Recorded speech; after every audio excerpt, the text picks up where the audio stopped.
뇌 안에는 외부 신호를 감지하는 영역이 있어요. 누군가의 표정, 목소리 톤, 공간의 분위기 같은 걸 처리하는 곳이에요. 그런데 사람마다 이 영역의 감도가 달라요. 어떤 사람은 시끄러운 식당에서도 그냥 맛있다, 즐겁다로 끝나요. 반면 어떤 사람은 같은 공간에서 접시, 소리, 옆 테이블, 대화, 형광등, 깜빡임, 누군가의 표정 변화까지 동시에 다 들어와요. 모임이 끝나고 집에 왔을 때 왜 혼자만 기운이 빠진 느낌인지 이제 이해가 되죠? 성격 차이가 아니에요. 같은 시간에 처리한 정보의 양이 애초에 달랐던 거예요.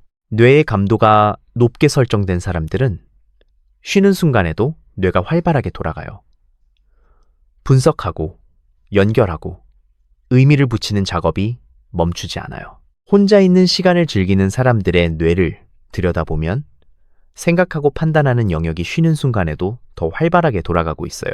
게으른 게 아니라 오히려 더 열심히 돌아가고 있는 거예요. 그런데 여기서 중요한 게 있어요. 이 감도가 높다는 게 약점이 아니에요. 모든 변수를 내가 통제하는 환경에서는 이 감도가 오히려 강점이 돼요.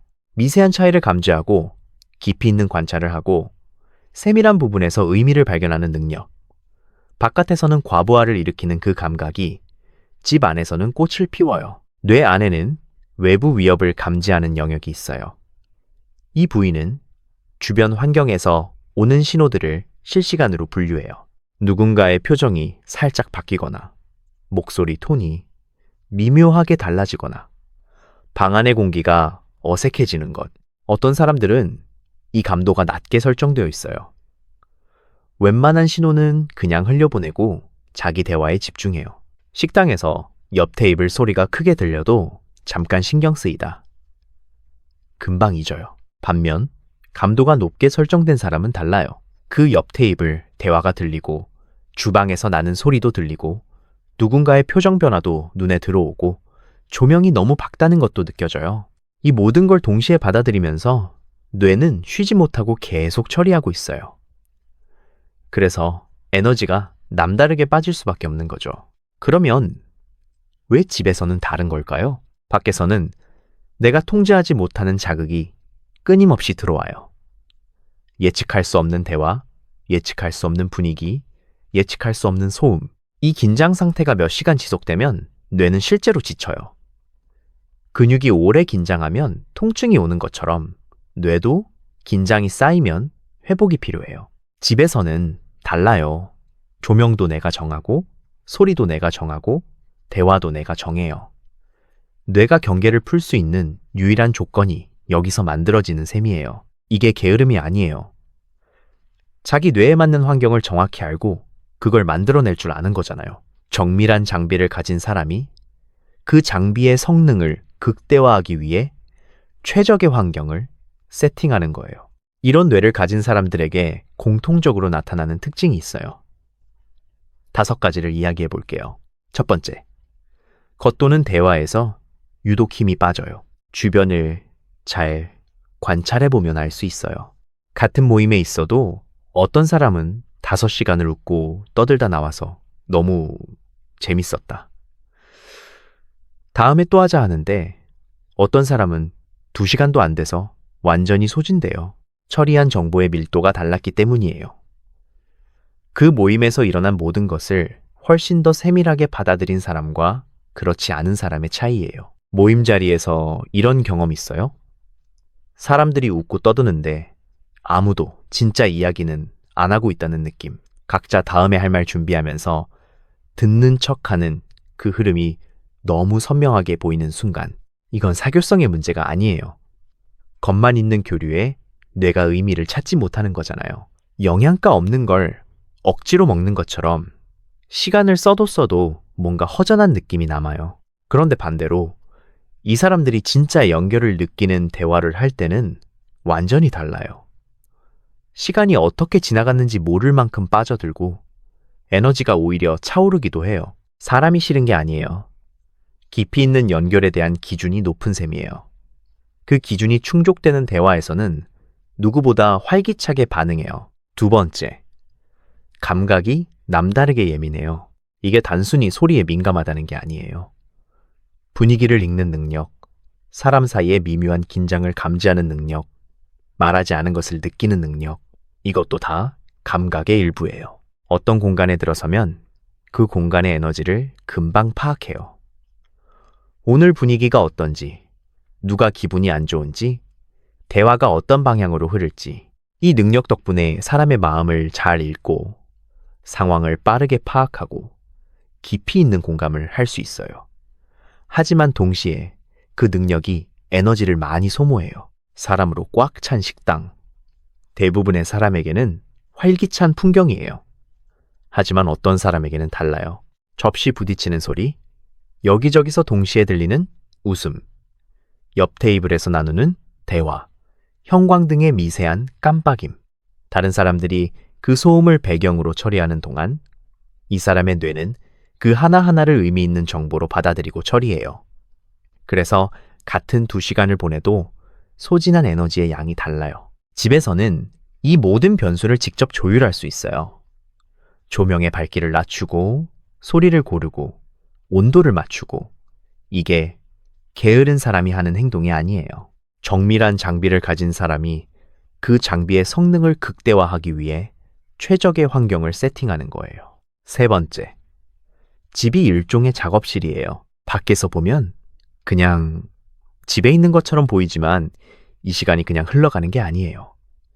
하고 싶었던 걸 읽고, 생각하고, 만들고, 정리하는 시간이에요. 이 시간들이 쌓여서 그 사람의 깊이가 만들어져요. 밖에서 보면 그냥 집에 있는 것처럼 보이지만 그 안에서는 다른 일이 일어나고 있어요. 뭔가를 깊이 읽거나 생각이 생각을 낳으면서 아이디어가 발전되거나 조용히 뭔가를 완성시키고 있어요. 이런 완전한 몰입 상태에는 딱 하나의 조건이 필요해요. 외부에서 끼어들지 않는 조용한 시간. 3분에 한 번씩 누가 말을 걸거나 예측할 수 없는 소음이 들어오면 그 상태에 들어갈 수가 없어요. 실제로 집에서 만들어진 것들이 얼마나 많은지 생각해보면 이게 이해돼요. 작가들이 혼자 방에 틀어박혀 원고를 썼고, 음악가들이 홀로 악보를 채웠고, 개발자들이 깊은 밤 조용한 환경에서 코드를 완성했어요. 역사적으로 깊이 있는 작업을 남긴 사람들이 하나같이 고독한 시간을 필요로 했던 이유가 이거예요. 고립이 아니라 몰입의 조건이 필요했던 거죠. 집에서 몇 시간이고 뭔가에 빠져 있을 수 있다는 건 뇌가 그 조건을 스스로 만들어내고 있다는 뜻이에요. 그 시간 안에서 뭔 일이 일어나는지 바깥에서는 보이지 않아요. 4번째, 조용한 평화의 가치를 일찍 알아요. 아마 어느 시점에 한 번쯤 깨달았을 거예요. 복잡하게 얽힌 관계가 주는 피로감이 얼마나 오래 가는지를. 만날 때마다 불만을 쏟아내는 사람, 뒤에서 다른 얘기가 도는 모임, 다녀오고 나서 며칠을 회복해야 하는 자리들, 이런 걸 한번 겪고 나면 자동으로 선별하게 돼요. 이 시간을 여기에 써도 되는지 아닌지를 더 명확하게 보게 돼요. 반면 만나고 나서 오히려 채워지는 사람이 있어요. 에너지를 썼는데도 뭔가 남아있는 느낌. 그 사람과의 시간은 달라요. 그 차이를 이미 몸으로 알고 있는 거죠. 이 선택이 외부에서는 이상하게 보일 수 있어요. 왜 저렇게 사람을 안 만나냐고. 근데 이 사람들 입장에서는 지극히 합리적인 결정이에요. 그래서 불필요한 자리를 정리하고 조용한 저녁을 선택하게 되는 거죠. 사람으로부터 도망치는 게 아니라 자기 평화를 지키는 방식이에요. 관계의 숫자를 줄이는 대신 남은 관계에 깊이를 넣는 것. 그게 집을 좋아하는 사람들의 방식이에요. 5번째, 시간의 무게를 정확하게 감지해요. 이런 계산을 무의식적으로 해본 적 있어요? 약속 장소까지 이동하는데 왕복 1시간 반, 모임에서 2시간 반. 그 안에서 진짜 의미 있었던 대화는 20분 남짓, 나머지 3시간은 이동하고 기다리고 흘러가는 잡담을 듣는 데 썼어요. 그 시간을 집에서 썼다면 읽고 싶던 걸 끝낼 수 있었고, 미뤄둔 걸 진전시킬 수 있었고, 아니면 아무것도 안 하고 온전히 쉴 수 있었어요. 이 계산이 자동으로 돌아간다는 건 시간에 대한 감각이 예리하다는 뜻이에요. 무엇에 시간을 쓰고 무엇에는 쓰지 않을지를 구분하는 능력. 이건 현대사회에서 점점 중요해지는 능력인데 많은 경우 사회성이 부족한 것처럼 오해받아요. 아니에요. 시간의 가치를 정확하게 감지하고 있는 거잖아요. 이 5가지 특징은 각각 따로 존재하는 게 아니에요. 전부 연결돼 있어요. 감각이 예민하기 때문에 겉도는 대화가 더 피곤하고 깊이 있는 몰입이 가능하고 관계의 질을 더 정확하게 느끼고 시간의 낭비를 더 예민하게 감지하는 거예요. 이 5가지를 관통하는 하나의 핵심이 있어요. 바깥의 자극 없이도 내면에서 충분함을 만들어낼 수 있는 뇌를 가지고 있다는 뜻이에요. 흥미로운 패턴이 있어요. 보통은 사람들과 많이 어울릴수록 삶의 만족도가 올라가요. 그런데 내면에서 뭔가를 쌓아가고 있는 사람들에서는 이게 반대로 나타났어요. 혼자만의 시간이 충분할 때 오히려 더 만족스럽다고 느끼는 거예요. 이유는 단순해요.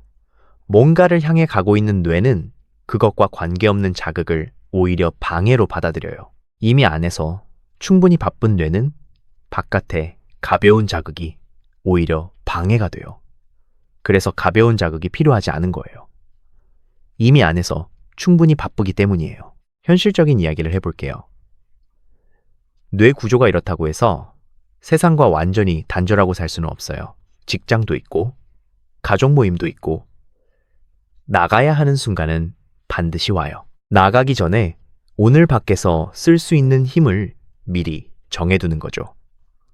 처음엔 말을 많이 하지 말고 흐름을 먼저 파악하는 시간으로 써요. 중간에 잠깐이라도 혼자 있는 틈을 만들어요. 화장실에서 1분이든 음료를 가지러 잠깐 자리를 뜨든 그 짧은 시간이 뇌한테 잠깐의 리셋을 줘요. 집에 돌아와서도 바로 화면을 켜는 건 진짜 쉬는 게 아니에요. 지친 뇌에 또 다른 자극을 쏟아붓는 셈이에요. 돌아오면 먼저 조명을 낮추고 5분 정도 아무 소리 없이 있어봐요. 그 짧은 시간이 생각보다 많은 걸 돌려줘요. 불편한 질문을 받을 때도 있어요. 왜 이렇게 안 나와? 혼자 있으면 외롭지 않아? 그럴 때 방어적으로 설명하려고 하지 않아도 돼요. 잠깐 숨 쉬고 나서 요즘 혼자 하고 싶은 게 많아서라고 여유 있게 말하면 충분해요. 그 여유가 오히려 상대방의 태도를 바꿔요. 이 루틴에 익숙해지면 나가는 것 자체가 덜 부담스러워져요. 어차피 내가 관리할 수 있는 범위 안에 있다는 걸 몸이 기억하기 시작하거든요. 조명을 낮추는 것도 습관이 되면 집에 도착하는 순간 뇌가 자동으로 이완 모드로 전환돼요. 작은 루틴 하나가 회복의 시작이 되는 거예요. 관계 이야기도 조금 더 할게요. 관계의 숫자보다 깊이를 먼저 보게 돼요. 판단 기준이 있어요. 그 사람을 만나고 돌아왔을 때 에너지가 빠져 있나요? 아니면 오히려 차올라 있나요? 채워지는 사람. 그 사람이 이 사람들한테 진짜 필요한 관계예요. 그런 관계 몇 개면 충분해요. 나머지와는 적절한 거리를 유지하는 게 맞아요. 마무리 전에 한 가지만 더 이야기할게요. 집을 좋아하는 사람들이 종종 듣는 말이 있어요. 너무 혼자 있는 거 아니야? 그러다 사람이 멀어지는 거야. 좀 나가서 기분 전환해. 이 말들을 들을 때마다 뭔가 잘못된 것처럼 느껴지기 쉬워요. 근데 잘못된 게 없어요. 다른 사람들이 바깥에서 자극을 통해 에너지를 채운다면 이 사람들은 안에서 고요를 통해 에너지를 채워요. 충전하는 방식이 다른 거예요. 오히려 자기한테 맞는 방식으로 에너지를 관리하는 사람이 장기적으로 더 지속 가능하게 살 수 있어요. 억지로 바깥에서 채우려다 소진되는 것보다 자기 방식을 알고 그 방식대로 사는 게 훨씬 건강해요. 집에서 보내는 시간이 낭비가 아니에요. 자기 안에서 뭔가를 쌓고 있는 시간이에요. 그 쌓임이 어느 순간 바깥으로 나올 때 그게 이 사람들의 진짜 힘이에요. 마지막으로 이 말을 하고 싶어요. 당신은 고쳐야 할 사람이 아니에요. 당신의 뇌가 세상의 소음 속에서 자기만의 방식으로 작동하고 있는 거잖아요. 그 방식을 남들에게 맞추려고 억지로 바꿀 필요 없어요. 자기한테 맞는 환경을 알고, 자기한테 맞는 사람을 고르고, 자기한테 맞는 속도로 사는 것. 그게 사회성의 결핍이 아니라 자기 이해의 시작이잖아요. 집에서 보내는 그 시간은 낭비가 아니에요. 오히려 많은 사람들이 바깥을 뛰어다니는 동안 당신은 안에서 더 깊어지고 있는 거예요. 지금 집에서 혼자 이 영상을 보고 있는 당신. 그 선택도 틀리지 않았어요. 자기한테 맞는 방식으로 이 시간을 쓰고 있는 거죠. 그게 당신의 방식이고 당신만의 힘이에요. 그걸 잊지 마세요. 오늘 영상 여기서 마칠게요. 집에서 편안하게 보고 계셨다면 그 선택이 맞아요. 다음에 또 만나요.